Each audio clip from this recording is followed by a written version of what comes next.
Hello, hello, hello, and welcome to the 8th episode of Mixed Media Reviews. My name is Kelsey, and today I'll be talking about a TV show.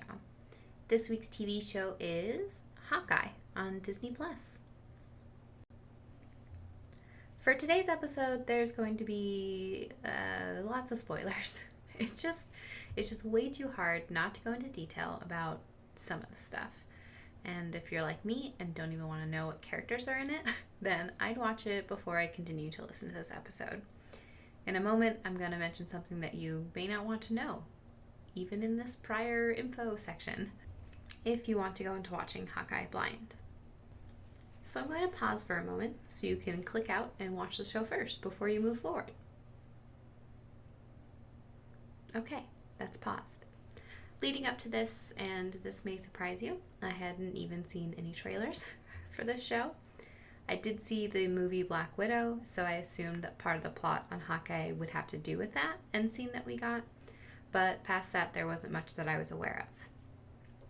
I wasn't super excited about this one, but I'd been enjoying the Marvel shows so far and figured I'd just press on. So, summary.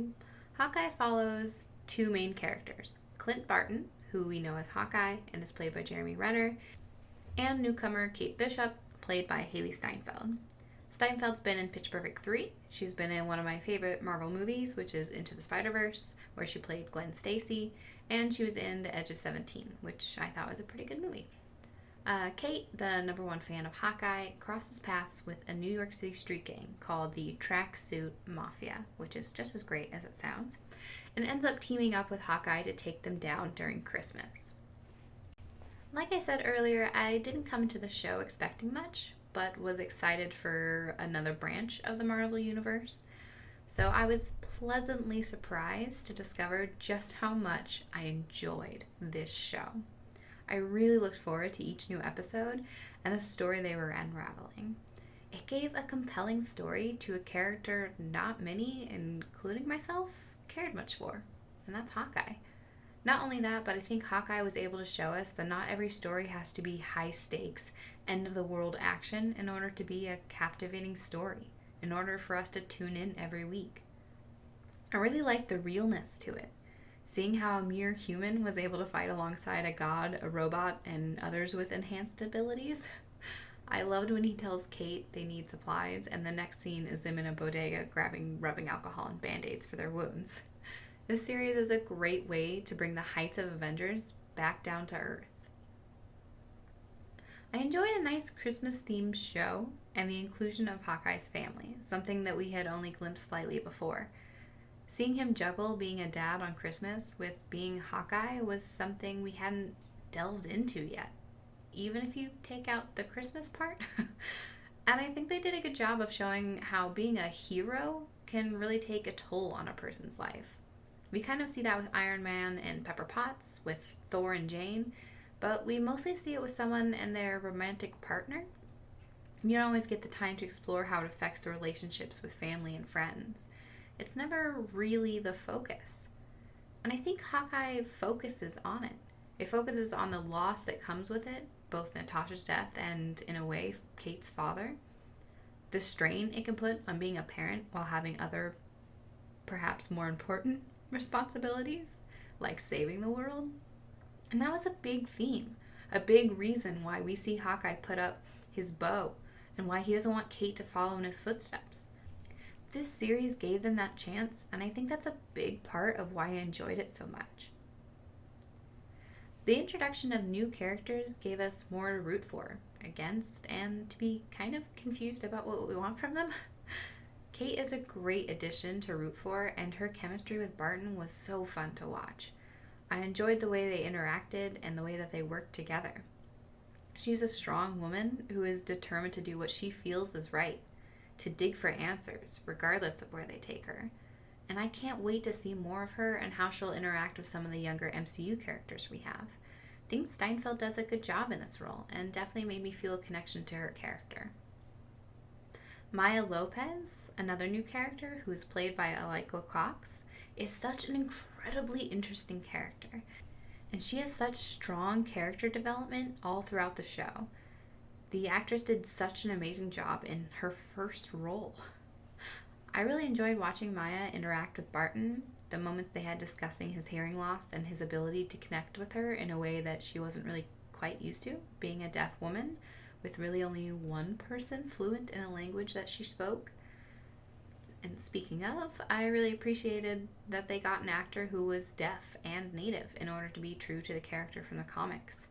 Really enjoyed getting to step into her world and see her side of it. And I'm glad that they are becoming more inclusive in the characters that they choose to portray, because I mean there's a million characters in all of these comics, so it's nice to see that we're getting more diversity. The addition of Yelena was, of course, one of the best parts of the show. Played by Florence Pugh, she was the star of every scene she was in, and I absolutely loved her character in Black Widow, and was so happy to see her pick up right where she left off at the end of Black Widow into Hawkeye. The chemistry she had with both Kate and Barton was so great that it was hard not to root for her, even though I didn't want her to fulfill her mission. The end scene with Yelena and Barton was also really beautiful and well done. This part is definitely going to be spoiler heavy, so proceed with caution.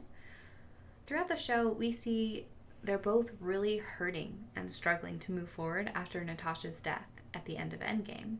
Or in the middle of Endgame, I guess. Sort of. Yelena is angry about her death and looking for someone to take it out on, while Barton is suffering from survivor's guilt. Their battle was really well done, but the dialogue just elevated that scene even more. We saw in Endgame the characters take a break after her death. That scene kind of where they're out by the pond. But they were still in the midst of everything. They still needed to defeat Thanos. Then, after the big battle, they suffer another loss, Tony. And Tony's funeral wasn't just saying goodbye to Iron Man or Tony Stark for the audience. It was also our goodbye to Robert Downey Jr. So of course he gets the big send-off. And it's also in line with Tony's character. Wanting a big funeral, a big to-do, that's definitely him. And we know that Natasha isn't like that. So her funeral was private. Off screen even. Hawkeye gave us some of that closure to her death, and we got to see our characters grieve for her. We got to see them get just a little bit of closure. And a little bit of closure for us too, because we got to see them grieve. We got to see them acknowledge her death in a way that hadn't been really done yet. I love the scene where Barton is talking to a memorial plaque for her. We got to see a little bit more of their connection through that scene.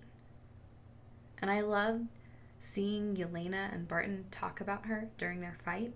How Barton says something like, I fought her for it, she was better than me. And Yelena was like, yeah, well, you should have been better. Like, I'm well aware that my sister's, BA, but you could have tried harder, kind of a thing. And I also loved that Yelena only stopped fighting because she saw a glimpse of that connection that Natasha and Barton had. That whistle that he knew. She knew Natasha, and that she wasn't very open with many people. I mean, we all know this. A lot of her life was secret, so much so that we only know stuff about her after she died when the Black Widow movie came out. So the fact that he knew this secret was huge. It showed her that they truly were close, that Natasha cared for Barton, and that he was obviously very important to her, and that's why she stopped fighting him. And I have to say it because it can't be said enough, but the platonic relationship between Natasha and Barton is just so wholesome and wonderful. Especially considering the controversy around Natasha's MCU origin, that she was mostly just a sexy character. But to be fair, her relationship with Barton wasn't the only one. She also was great friends with Steve, which we got to see evolve across the MCU. And while we don't see a lot on screen, the reactions from Tony and Thor from her death scene show that she had good friendships with them too. Platonic friendships with them. In the way that they grieve. Focusing on Natasha's and Barton's friendship in Hawkeye was just, for lack of a better word, just so nice to see, because I think that showing these types of friendships are important. I mean, can we just take a moment to appreciate that Barton's wife is well aware of how close they were, and never once does she get jealous or suspicious? That's never a scene of her commenting or anything. It's just acknowledging that they are best friends, and that's the end of it. Can we have more of that in movies and television, please? Because I am living for it. This is probably the biggest spoiler I'm going to mention in terms of characters in the show, so feel free to skip to the next section if you haven't watched. I'll wait. So, the fight between Kate and Kingpin, who's played by Vincent D'Onofrio, hopefully that's how you say his name, was pretty awesome. Seeing him fight with Daredevil on the Netflix show was always pretty cinematic. It was always very violent and intense. But watching him toss Kate around seemed to just give him a different type of edge to his character. Obviously, this is a show on Disney Plus, so it's not going to be as violent and graphic as it is on Netflix. So I think they did a really good job of just showing how strong he was and how much he doesn't care about the well-being of others. In the Netflix show, we see that as him being violent and bloody, and the way he kills people is graphic, I guess you could say. And so having him toss Kate around just for him to be like, this is just nothing to me, I think really highlighted just how strong he is and how evil, I guess, how evil he is.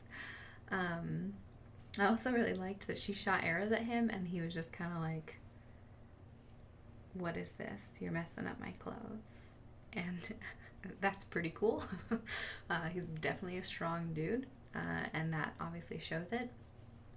And I really hope that we get to see more of him in the new MCU, since there wasn't really any tie-ins with the Netflix shows and the MCU.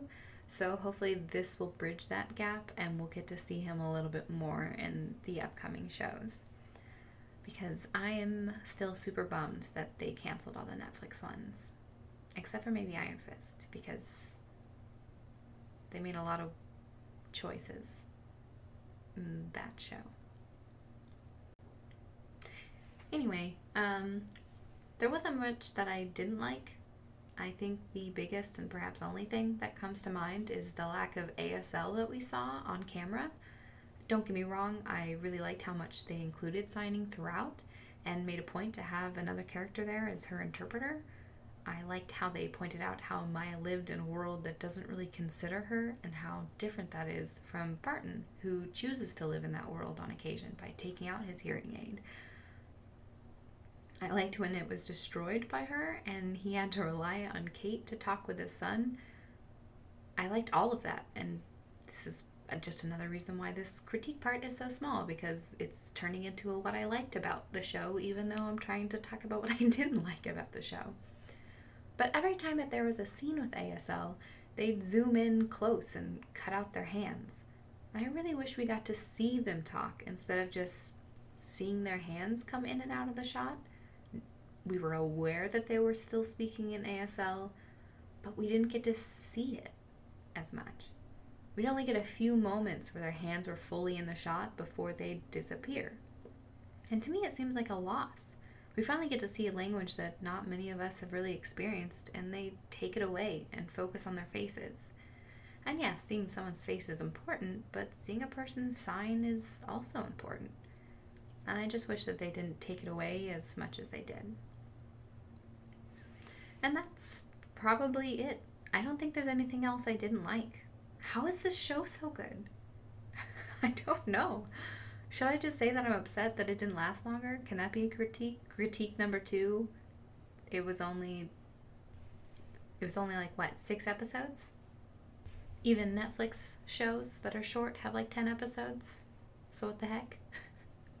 Let's just say I had 2 critiques, and that's that. Obviously, I definitely recommend checking Hawkeye out. Even if you weren't really a fan of the character, I think it's still worth watching. I am definitely looking forward to what the MCU brings in the future and where these new characters being introduced will lead. I remember reading Civil War back forever ago when it was just a comic and thinking about how cool it would be to see it as a movie. But at the time, that seemed impossible. And then they actually did a Civil War movie, which was slightly different than the comics because of the whole couldn't really have mutants in it. But it was still pretty good, right? We can all agree that was a good movie.